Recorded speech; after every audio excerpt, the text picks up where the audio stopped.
ಅಂತಾರಾಷ್ಟ್ರೀಯ ಲಿಂಗಾಯತ ಯೂತ್ ವೇದಿಕೆ ವತಿಯಿಂದ ಇದೇ ಫೆಬ್ರವರಿ 23ರಿಂದ 25ರವರೆಗೆ ಹುಬ್ಬಳ್ಳಿಯ BVB ಕಾಲೇಜು ಆವರಣದಲ್ಲಿ Veerashaiva Lingayat global business conclave 2024 ಹಮ್ಮಿಕೊಳ್ಳಲಾಗುತ್ತಿದೆ ಎಂದು ILYFನ ಸಂಸ್ಥಾಪಕ ಅಧ್ಯಕ್ಷ ಸಿದ್ದರಾಮ ಜತ್ತಿ ತಿಳಿಸಿದರು.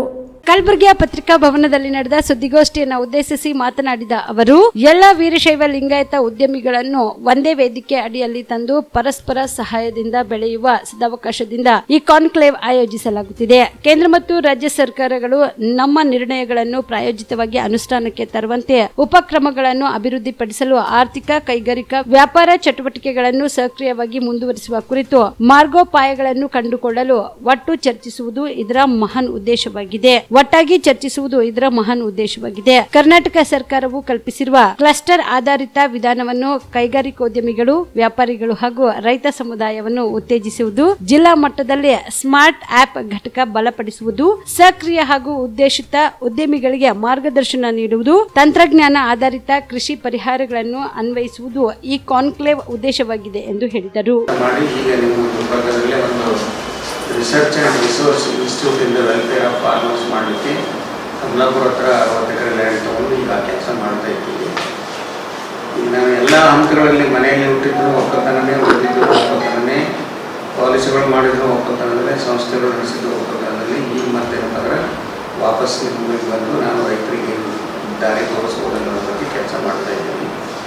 ಇವರು ಬಂದು ನನ್ನ ಭೇಟಿಯಾಗಿ ಏನು ಮಾಡ್ಬೋದು, ಅಗ್ರಿಕಲ್ಚರ್ ಟು ಅಗ್ರಿ ಬಿಸ್ನೆಸ್ ಯಾವ ಥರ ಒಯ್ಬೋದು ನಾವು ಅಂತಕ್ಕಂಥ ವಿಚಾರ ಬಂದಾಗ ಅದರ ಬಗ್ಗೆ ನಾನು ವಿವರವಾಗಿ ಹೇಳ್ತೇನೆ. ನಮ್ಮಲ್ಲಿ ಬೆಳೀತಕ್ಕಂಥ ಪ್ರಾಡಕ್ಟ್ಗಳ ನಾವು ಯಾವ ರೀತಿ ನಾವು ಅಗ್ರಿಕಲ್ಚರ್ ಬಿಸ್ನೆಸ್ ಹೋಗ್ಬೋದು. ಪ್ರತಿಯೊಂದರಲ್ಲಿ ಈಗ ನಮ್ಮಲ್ಲಿ ಹಣ್ಣನ್ನು ಬೆಳಿತೀವಿ, ಕಾಯಿಪಲ್ಯವನ್ನು ಬೆಳಿತೀವಿ, ದ್ವಿದಳ ಧಾನ್ಯಗಳನ್ನು ಬೆಳಿತೀವಿ, ಏಕದಳ ಧಾನ್ಯಗಳನ್ನು ಬೆಳಿತೀವಿ. ಬೇಕಾದವೆಲ್ಲ ಸಾಕಷ್ಟು ವಸ್ತುಗಳನ್ನು ಉತ್ಪಾದನೆ ಮಾಡ್ತೀವಿ. ಗುಲ್ಬರ್ಗ ಜಿಲ್ಲೆಯಲ್ಲಿ ರೈತರು ಅವರು ಕೆಲವೇ ಬೆಳೆಗಳು ಬೆಳೆಯೋದರಲ್ಲಿ ನಿಸ್ಸಿಂದಿದ್ದಾರೆ. ತೊಗರಿ ಬೆಳೆಯಲ್ಲಿ ಸಾಕಷ್ಟು ಪರಿಣಿತಿ ಇದೆ, ಹತ್ತಿ ಬೆಳೆಯಲ್ಲಿ ಸಾಕಷ್ಟು ಪರಿಣಿತಿ ಇದೆ. ಆಮೇಲೆ ಇತ್ತೀಚೆಗೆ ಜೋಳಂತೂ ಮೊದಲು ಬೆಳೆಸ್ತಾ ಇದ್ದಾರೆ. ಈ ಉಳಿದು ನೀರಿಟ್ಟು ಕಬ್ಬು ಜಾಸ್ತಿ ಬೆಳೀತಾರೆ. ಎಲ್ಲರ ಸ್ವಲ್ಪ ಅದನ್ನು ಬಿಜಾಪುರಕ್ಕೆ ಹೋದರೆ ನೀರು ಮುಖ್ಯ ಹೇಗೆ ಮಾಡಿದ್ರೆ ನಮ್ಮ ಕಲಬುರಗಿ ಮಾಡಿಲ್ಲ. ನೀರು 2 ಪ್ರಾಜೆಕ್ಟ್ ಬೆಳೆಸಿದ್ರು ನಮ್ಮ ಭಾಗದಲ್ಲಿ ಕಡಿಮೆ. ಸೊ ಅವರು ಆ ಥರ ಅವರು ಜ್ಞಾನದ ಮಟ್ಟ ಅಥವಾ ಅವರ ಪ್ರಯತ್ನ ಜಾಸ್ತಿ ಇದೆ. ಇಲ್ಲಿ ಅದಕ್ಕಿಂತ ಜಾಸ್ತಿ ಮಾಡ್ಲಿಕ್ಕೆ ನಮ್ಮ ಜನರು ಅವ್ರಿಗಿಂತ ಚಲೋ ಅದಾವ. ಬಿಜಾಪುರಕ್ಕೆ ಹೋಲಿಸಿದ್ರೆ ನಮ್ಮ ಜನರು ಭಾಳ ಚಲೋ ಅದಾವ. ಅಂಥ ಕಾರ್ಯಕ್ರಮಗಳು ಮಾಡ್ತಾ ಇಲ್ಲ. ಯಾಕಂದ್ರೆ ಹಾಕಿದ್ದೆಲ್ಲ ಲಾಸೇ ಆಗ್ತದೆ. ಇದ್ರೊಳಗೆ ಎಲ್ಲಿ ಸುಮ್ಮನೆ ಕೈ ಸುತ್ತೊಳಗಡೆ ಏನೋ ದಾರಿ ಮಾಡೋಣ. ಬಟ್ ಇಲ್ಲಿ 3-4 ವರ್ಷ ನೀವು ಅದರಲ್ಲಿ ಕಷ್ಟಪಟ್ಟರೆ ನೀವು ಬೇಕಾದಷ್ಟು ಮಾಡ್ಬೋದು. ನಾನು ಕೆಲವು ಉದಾಹರಣೆಗಳು ಹೇಳ್ತೀನಿ.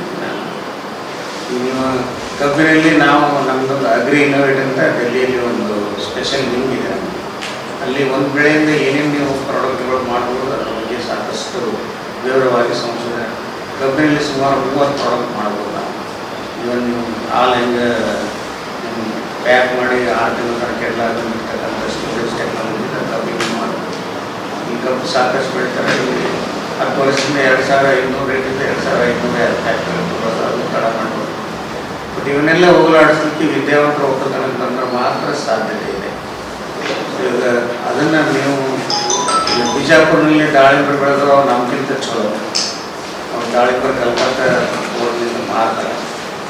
ದಾಳಿಂಬೆ ಅಂತಂದರೆ ಸಿಂಗಾಪುರ, ಅಮೇರಿಕ ಎಲ್ಲ ಕಡೆ ಕ್ವಾಲಿಟಿ ಬೇಸ್ಡ್ ರೆಗ್ಯುಲೇಷನ್ ಪ್ರಕಾರ ಮುಟ್ಟಿದ ಮೇಲೆ ಇಲ್ಲಿ ನಮ್ಮಲ್ಲಿ ದಾಳಿಂಬೆ ಜಾಸ್ತಿ ಅಂದರೆ ನಾವು ಬೀಳ್ತೀವಿ ಮೇಲಿಂದು ಅಥವಾ ಜ್ಯೂಸ್ ಮಾಡ್ತೀವಿ.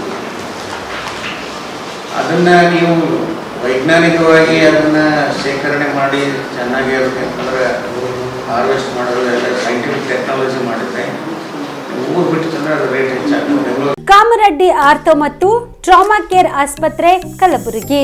ಡಾಕ್ಟರ್ SB ಕಾಮರೆಡ್ಡಿ ಹಾಗೂ ಡಾಕ್ಟರ್ ಪ್ರತಿಮಾ S ಕಾಮರೆಡ್ಡಿ ಸಾರಥ್ಯದಲ್ಲಿ ಕಳೆದ 11 ವರ್ಷಗಳಿಂದ ಸಾವಿರಾರು ರೋಗಿಗಳಿಗೆ ದಿನದ 24 ಗಂಟೆ ತುರ್ತು ಸೇವೆ ನೀಡಿದ ಶ್ರೇಯಸ್ಸು.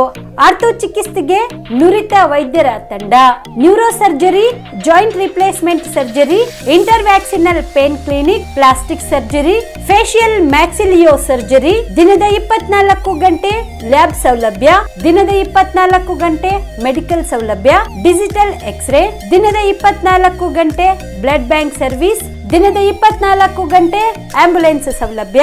ಹೆಚ್ಚಿನ ಮಾಹಿತಿಗಾಗಿ ಸಂಪರ್ಕಿಸಿ ಸರ್ಕಾರಿ ITI ಕಾಲೇಜು ಮುಂಭಾಗ, ಕಾಮರೆಡ್ಡಿ ಆರ್ಥೋ ಮತ್ತು ಟ್ರಾಮಾ ಕೇರ್ ಆಸ್ಪತ್ರೆ, ಕಲಬುರಗಿ. Phone number 084722566163.